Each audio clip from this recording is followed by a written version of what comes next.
कांग्रेस के senior leader Ranjit Ranjan ने बच्चों के लिए पीएम केयर्स स्कीम के ऐलान पर मोदी सरकार पर तनकीद की और कहा कि बच्चों को मुफ्त में तालीम देने का ऐलान महज पीएम मोदी के मन की बात है।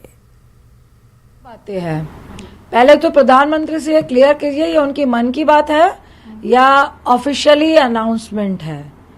क्योंकि जिस तरह से वैक्सीन को आपने बोला फ्री बांटेंगे, मुफ्त बांटेंगे, पूरे देश को लगेगी, और आज जो स्पुतनिक भी इवन 900 रुपए का जो बोला गया वो 1200 रुपए की लग रही है। कोवैक्सीन और कोविशील्ड कहा जा रहा नहीं है, लेकिन अगर आप ऑफ द रिकॉर्ड हमसे पूछेंगे तो 2200 रुपए में लोग लगा रहे हैं। ये इस तरह का अगर आप मुआवजा या जो